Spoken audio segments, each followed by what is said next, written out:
July 30th, 2008. Pretty much a normal day for most people in Dallas, Texas. But for me, it's a day I'd never forget. It was the day I was rescued.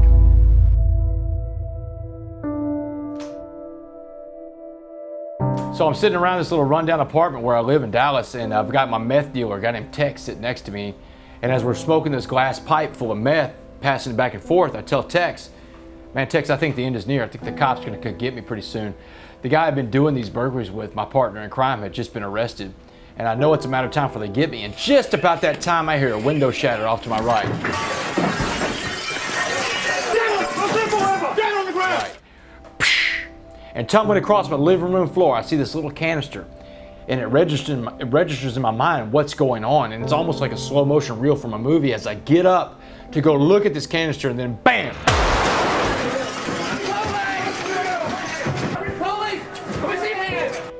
Blows up right in my face. A bright white light, loud noise, blows me back on the couch. I'm blinded, I can't hear a thing.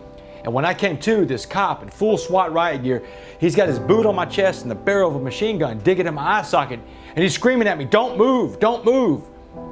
And I looked up at the guy and I blinked and I was like, man, don't worry, don't worry. And his partners and all these other SWAT team guys start filling the apartment up, and one of them screams, we got him. We got the uptown burglar. And they did, they had me.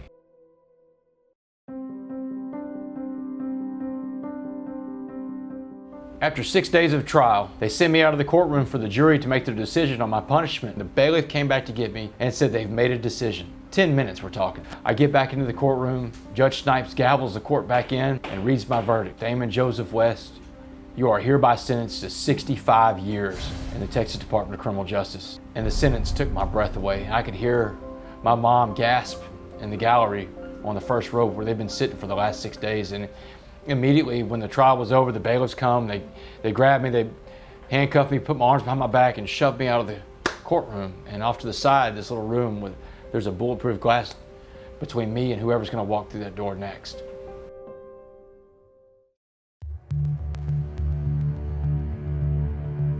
So I've got this 65-year sentence and I've gone through processing already, and I'm on the prison bus headed into the Mark Stiles unit in Beaumont, Texas. This is kind of a mixed bag for me because, hey, it's good, I'm gonna be close to home, I'll be able to see my family a lot more, but it's bad because I'm in prison and I'm going to one of the harder prisons in the state of Texas. As I'm rolling down Highway 69 and I'm seeing all the familiar sights that I saw when I once grew up here as a child and as a young man, I'm thinking to myself, Damon, man, how the hell did you get to this place right here? How did we get to this spot? Fast forward 7 years, March 25th, 2015. I'm on the Mark Stiles unit. I get a call to go see parole. I have my parole interview. They grant it. I'm going home. So thankfully, all the years I was in prison, I had a plan. I had a plan I'd been working on. My plan is to go out and share my story with as many young people as possible to warn them about the dangers of drugs and the consequences of bad decisions. But my plan requires a lot of help. I can't just show up on the door of a school and say, hey, I'm Damon West, I'm fresh out of prison, I want to talk to your kids. I need help, I need somebody to sponsor me. So when I get out of prison, the first person I look up is one of my axe brothers, Judge Brad Burnett, who I haven't talked to in years, since when I graduated high school. I go and talk to Judge Burnett and I tell him my plan. He thinks about it for a little bit and says, Damon, you're gonna have to prove yourself. It takes a couple of months to prove myself to Judge Burnett, but eventually I did. And his plan was to take me into Port Neches to talk to the kids in the at-risk group first.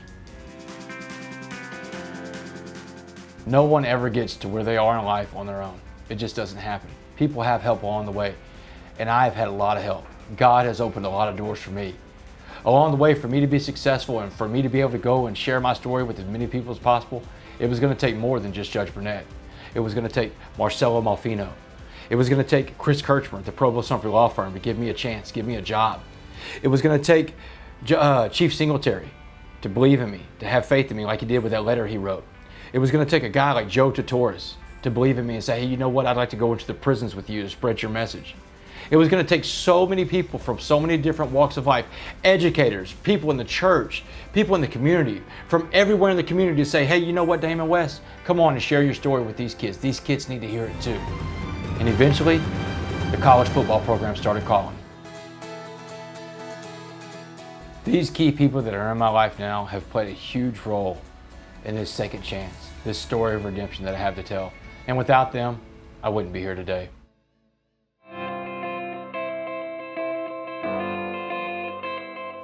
I'm James Ware. I'm a reporter for KFDM Channel 6 and Fox 4, and I've been in this market doing journalism for over 20 years. I guess growing up in Southeast Texas, if you were here in the 90s, you knew Damon West. I mean, he was the star quarterback at TJ. He signed a scholarship to play at North Texas. I mean, if you followed sports at all, you knew who he was. My name is Marcelo Malfino. Most people call me Mo. Currently investigator with the District Attorney's Office here in Beaumont, Jefferson County, and been in law enforcement here in our county, in our community since 1999. Damon was mentioned to me by a mutual friend and told his story. We agreed to have coffee. It was actually a holiday. Wasn't supposed to be at work. And we sat and visited, and it happened. I think it was a God thing, and Damon's story and Damon's message has done amazing things. I'm Charlie Jellin, principal of Central Middle School in Nederland, Texas, and I've been here principal for 14 years. Well, I first met Damon when he was a 7th grader at Woodrow Wilson Middle School in Port Arthur, ISD. I was a 7th and 8th grade social studies teacher there in the Gifted and Talented program. I'm Joe Tatoris, founder of Jason's Deli, headquartered in Beaumont, Texas. Today we have 270 stores. The first time I met Damon West was at one of our retreat formation meetings, and he gave his practice talk. And I was blown away. And unfortunately, I had to follow Damon in that retreat and speak after him. But as it turned out, our two talks meshed beautifully.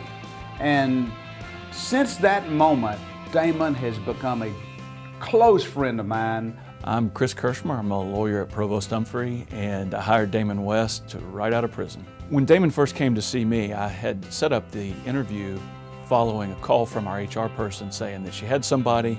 She wasn't sure if I'd want to do the interview or not because of Damon's background. When Damon came in, I was impressed because he sat down. The first thing he said was, listen, Chris, I don't know what you've heard about me, but let me tell you what I've done and where I am now. I'm Judge Brad Burnett, Justice of the Peace, Precinct 7, Jefferson County.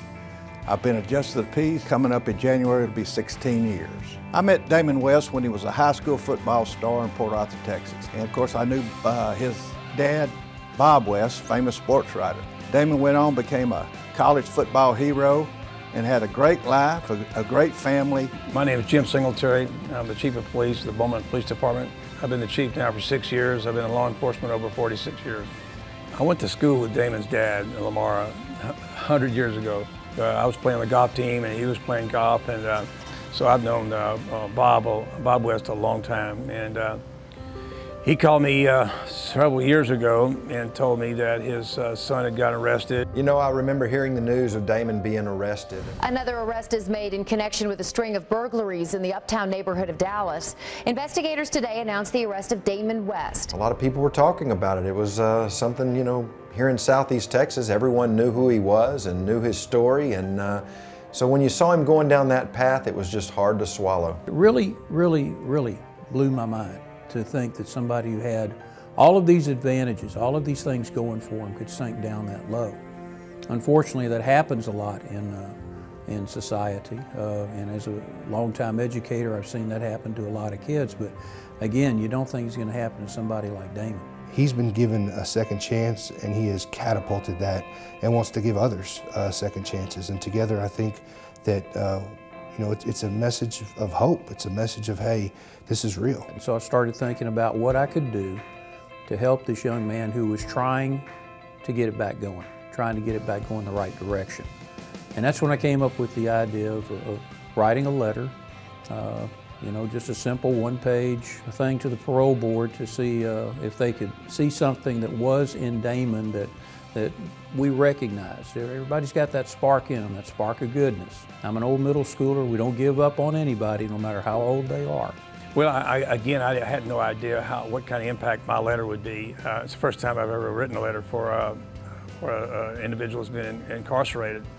But I believed in Damon, I believed in his dad, and when his dad told me that he was going to be released, I was really, really happy. I didn't believe it because he is a good kid, and he promised me, and I knew he would do something positive with the blessings that he's received, and he sees a lot of this as blessing. It was clear that he was a bright guy, that he was really anxious to work, and I remember him saying to me, you know, Chris, if you'll just give me a chance, I'll do anything. I'll take out your trash.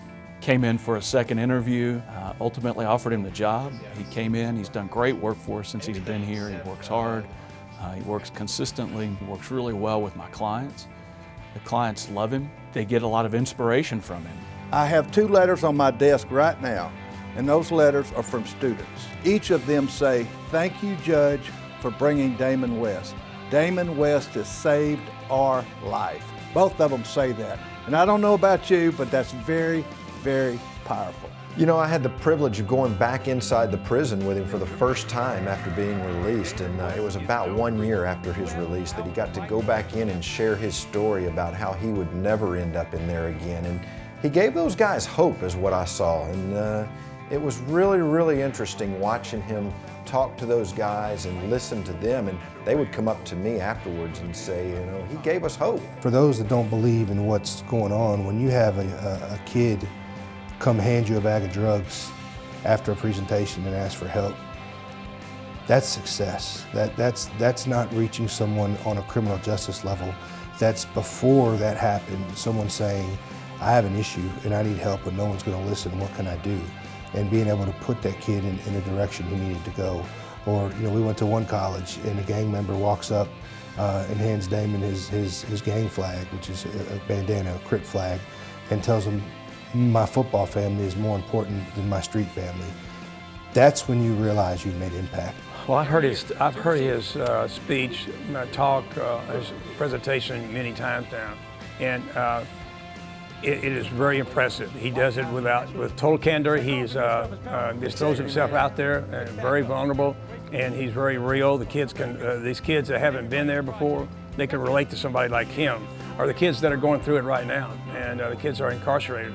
It's really, really a powerful story, a message that Damon has, and it gives me chills every time I listen to him. He's taken something very, very negative and turned it into something positive. That message is something that athletes all over the country need to hear about.